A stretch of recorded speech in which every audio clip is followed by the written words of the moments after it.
Audiolibros Yorkbook presenta 1984, George Orwell. Narración a cargo de Juan. Parte 2. Capítulo 3. Podemos volver a este sitio, propuso Julia. En general, puede emplearse 2 veces el mismo escondite con tal de que se deje pasar 1 o 2 meses. En cuanto se despertó, la conducta de Julia había cambiado. Tenía ya un aire prevenido y frío. Se vistió, se puso el cinturón rojo y empezó a planear el viaje de regreso. A Winston le parecía natural que ella se encargara de esto. Evidentemente poseía una habilidad para todo lo práctico que Winston carecía y también parecía tener un conocimiento completo del campo que rodeaba a Londres. Lo había aprendido a fuerza de tomar parte en excursiones colectivas. La ruta que le señaló era por completo distinta de la que él había seguido al venir,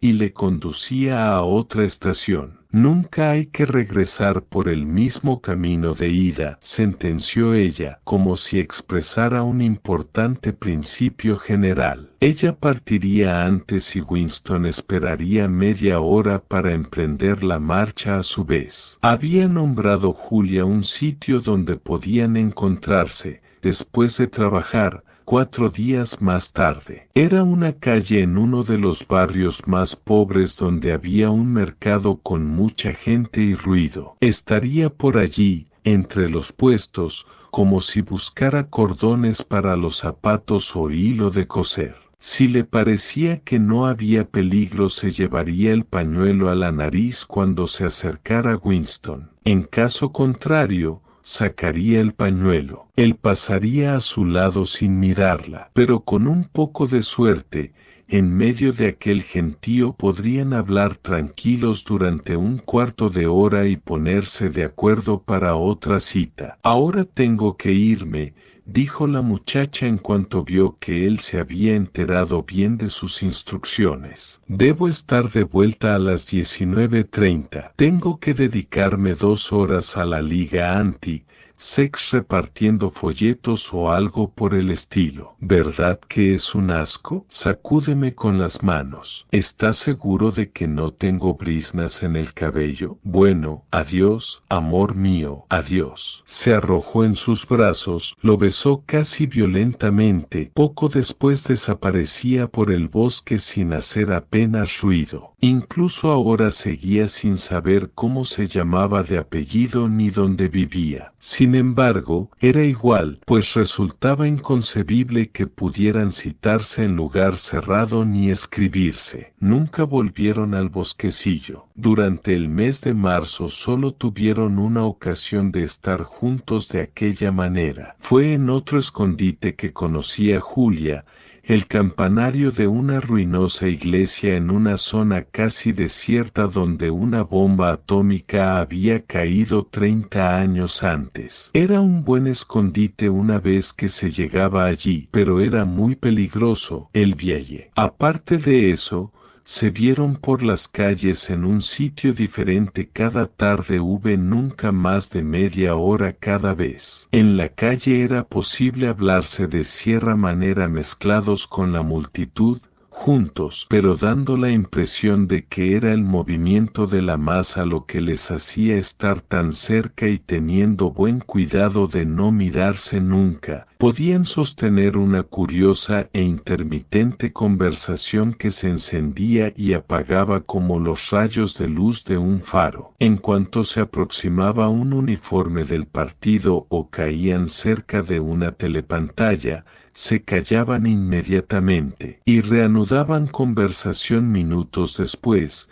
empezando a la mitad de una frase que habían dejado sin terminar, y luego volvían a cortar en seco cuando les llegaba el momento de separarse. Y al día siguiente seguían hablando sin más preliminares. Julia parecía estar muy acostumbrada a esta clase de conversación, que ella llamaba hablar por folletones. Tenía además una sorprendente habilidad para hablar sin mover los labios, Una sola vez en un mes de encuentros nocturnos consiguieron darse un beso. Pasaban en silencio por una calle. Julia nunca hablaba cuando estaban lejos de las calles principales y en ese momento oyeron un ruido ensordecedor.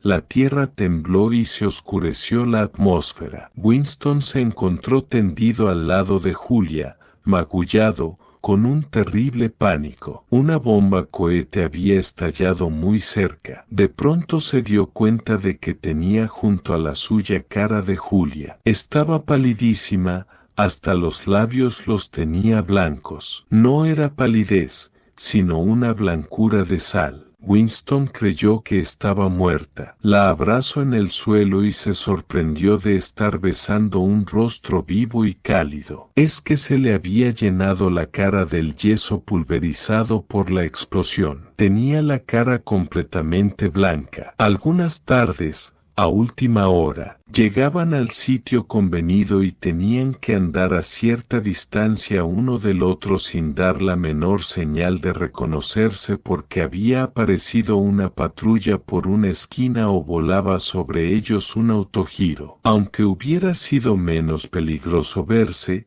siempre habrían tenido la dificultad del tiempo. Winston trabajaba 60 horas a la semana y Julia todavía más. Los días libres de ambos variaban según las necesidades del trabajo y no solían coincidir. Desde luego, Julia tenía muy pocas veces una tarde ubre por completo. Pasaba muchísimo tiempo asistiendo a conferencias y manifestaciones, distribuyendo propaganda para la Liga Juvenil Anti-Sex, preparando banderas y estandartes para la Semana del Odio, recogiendo dinero para la campaña del ahorro y en actividades semejantes. Aseguraba que merecía la pena darse ese trabajo suplementario. Era un camuflaje. Si se observaban las pequeñas reglas se podían infringir las grandes. Julia indujo a Winston a que dedicara otra de sus tardes como voluntario en la fabricación de municiones como solían hacer los más entusiastas miembros del partido. De manera que una tarde cada semana se pasaba Winston 4 horas de aburrimiento insoportable atornillando 2 pedacitos de metal que probablemente formaban parte de una bomba. Este trabajo en serie lo realizaban en un taller donde los martillazos se mezclaban espantosamente con la música de la telepantalla. El taller estaba lleno de corrientes de aire y muy mal iluminado. Cuando se reunieron en las ruinas del campanario llenaron todos los huecos de sus conversaciones anteriores. Era una tarde achicharrante. El aire del pequeño espacio sobre las campanas era ardiente e irrespirable y olía de un modo insoportable a palomar. Allí permanecieron varias horas, sentados en el polvoriento suelo, levantándose de cuando en cuando uno de ellos para asomarse cautelosamente y asegurarse de que no se acercaba nadie. Julia tenía 26 años. Vivía en una especie de hotel con otras 30 muchachas,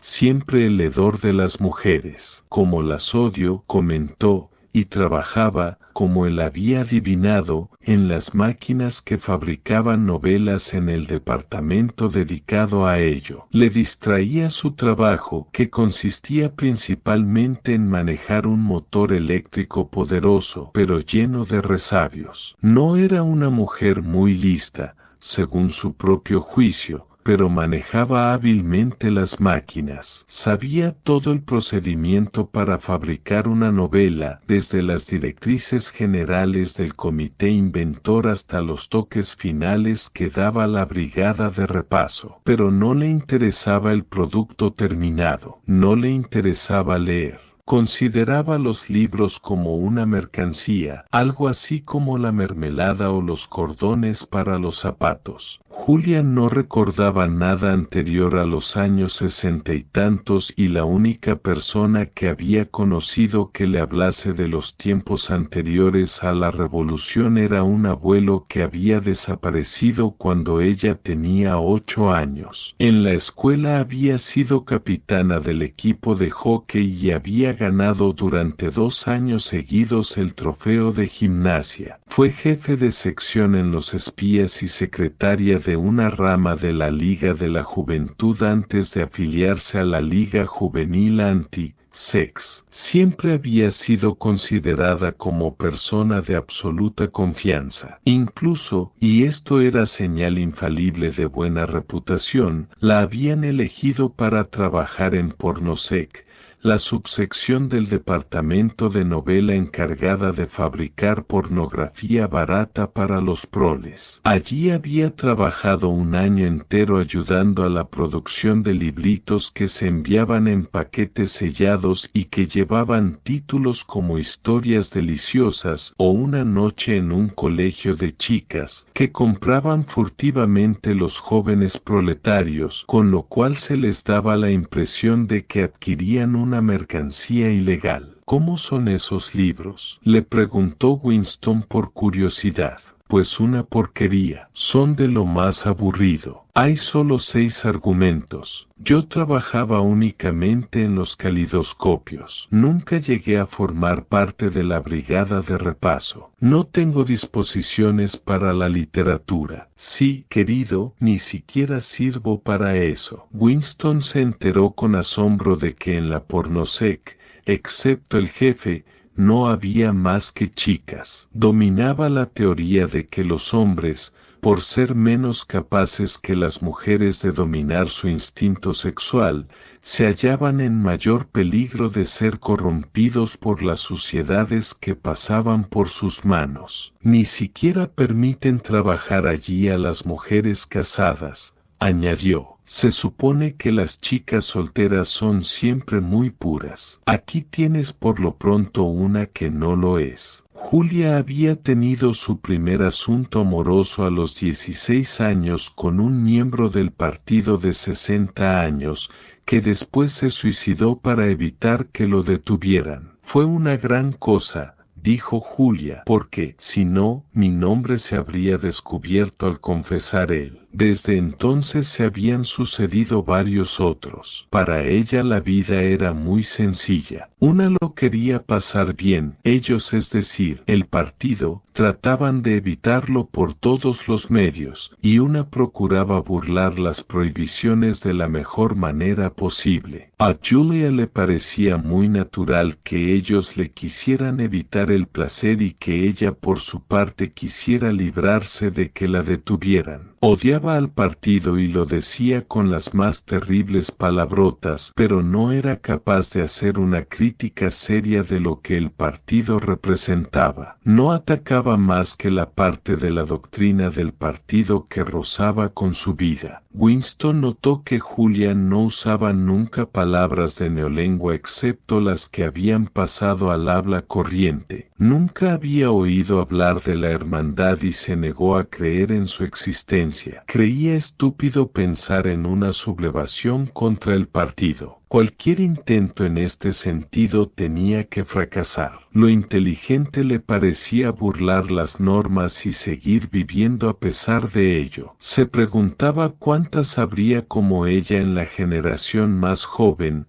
mujeres educadas en el mundo de la revolución, que no habían oído hablar de nada más, aceptando al partido como algo de imposible modificación, algo así como el cielo, y que sin rebelarse contra la autoridad estatal la eludían lo mismo que un conejo puede escapar de un perro. Entre Winston y Julia no se planteó la posibilidad de casarse. Había demasiadas dificultades para ello. No merecía la pena perder tiempo pensando en esto. Ningún comité de Oceanía autorizaría este casamiento, incluso si Winston hubiera podido librarse de su esposa Catharine. ¿Cómo era tu mujer? Era, conoces la palabra piensa bien, es decir, ortodoxa por naturaleza, incapaz de un mal pensamiento. No, No conozco esa palabra, pero sí la clase de persona a que te refieres. Winston empezó a contarle la historia de su vida conyugal, pero Julia parecía saber ya todo lo esencial de este asunto. Con Julia no le importaba hablar de esas cosas. Catharine había dejado de ser para él un penoso recuerdo, convirtiéndose en un recuerdo molesto. Lo habría soportado si no hubiera sido por una cosa, añadió, y le contó la pequeña ceremonia frígida que Catharine le había obligado a celebrar la misma noche cada semana. Le repugnaba, pero por nada del mundo lo habría dejado de hacer. No te puedes figurar cómo le llamaba a aquello. Nuestro deber para con el partido, dijo Julia inmediatamente. ¿Cómo lo sabías? Querido, también yo he estado en la escuela. A las mayores de 16 años les dan conferencias sobre tema sexuales una vez al mes. Y luego, en el movimiento juvenil, no dejan de grabarle a una esas estupideces en la cabeza. En muchísimos casos da resultado. Claro que nunca se tiene la seguridad porque la gente es tan hipócrita. Y Julia se extendió sobre este asunto. Ella lo refería todo a su propia sexualidad.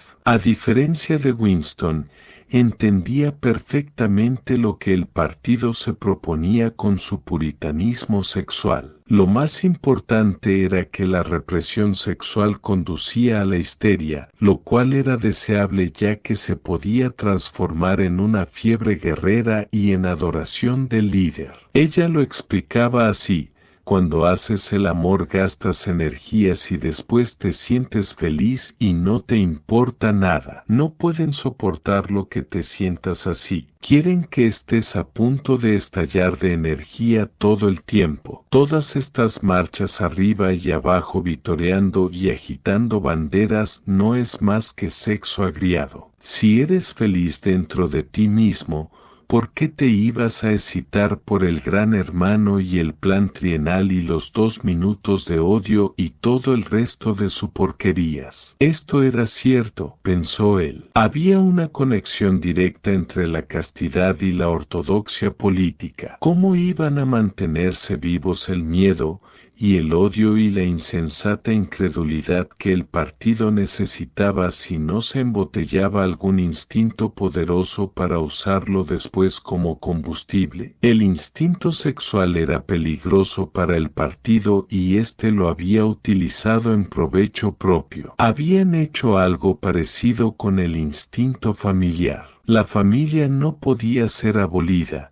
es más, se animaba a la gente a que amase a sus hijos casi al estilo antiguo. Pero, por otra parte, los hijos eran enfrentados sistemáticamente contra sus padres y se les enseñaba a espiarles y a denunciar sus desviaciones. La familia se había convertido en una ampliación de la policía del pensamiento. Era un recurso por medio del cual todos se hallaban rodeados noche y día por delatores que les conocían íntimamente. De pronto se puso a pensar otra vez en Catharine. Esta lo habría denunciado a la P del P con toda seguridad si no hubiera sido demasiado tonta para descubrir lo herético de sus opiniones. Pero lo que se la hacía recordar en este momento era el agobiante calor de la tarde, que le hacía sudar. Empezó a contarle a Julia algo que había ocurrido, o mejor dicho, que había dejado de ocurrir en otra tarde tan calurosa como aquella, 11 años antes. Catharine y Winston se habían extraviado durante una de aquellas excursiones colectivas que organizaba el partido. Iban retrasados y por equivocación doblaron por un camino que los condujo rápidamente a un lugar solitario. Estaban al borde de un precipicio. Nadie había allí para preguntarle. En cuanto se dieron cuenta de que se habían perdido, Catharine empezó a ponerse nerviosa. Hallarse alejada de la ruidosa multitud de excursionistas,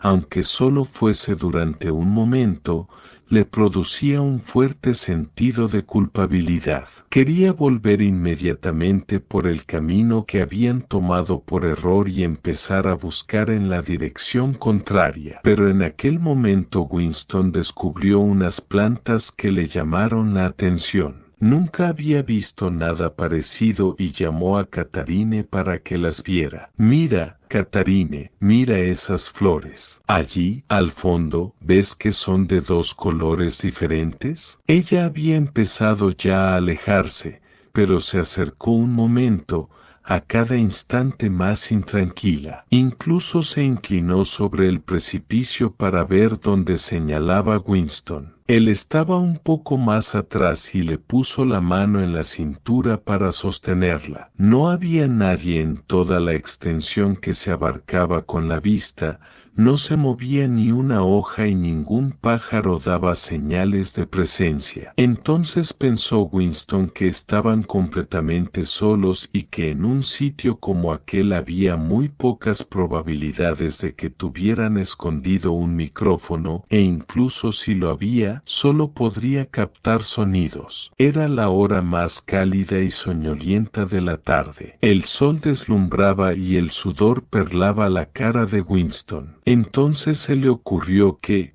¿por qué no le diste un buen empujón?, dijo Julia. Yo lo habría hecho. Sí, querida, yo también lo habría hecho si hubiera sido la misma persona que ahora soy. Bueno, no estoy seguro. ¿Lamentas ahora haber desperdiciado la ocasión? Sí, en realidad me arrepiento de ello. Estaban sentados muy juntos en el suelo. Él la apretó más contra sí. La cabeza de ella descansaba en el hombro de él y el agradable olor de su cabello dominaba el desagradable hedor a palomar. Pensó Winston que Julia era muy joven, que esperaba todavía bastante de la vida y por tanto no podía comprender que empujar a una persona molesta por un precipicio no resuelve nada. Habría sido lo mismo, dijo. Entonces, ¿por qué dices que sientes no haberlo hecho? Solo porque prefiero lo positivo a lo negativo. Pero en este juego que estamos jugando no podemos ganar. Unas clases de fracaso son quizá mejores que otras. Eso es todo. Notó que los hombros de ella se movían disconformes. Julia siempre lo contradecía cuando él opinaba en este sentido. No estaba dispuesta a aceptar como ley natural que el individuo está siempre vencido. En cierto modo comprendía que también ella estaba condenada de antemano y que más pronto o más tarde la policía del pensamiento la detendría y la mataría. Pero por otra parte de su cerebro creía firmemente que cabía la posibilidad de construirse un mundo secreto donde vivir a gusto. Solo se necesitaba suerte, astucia y audacia. No comprendía que la felicidad era un mito,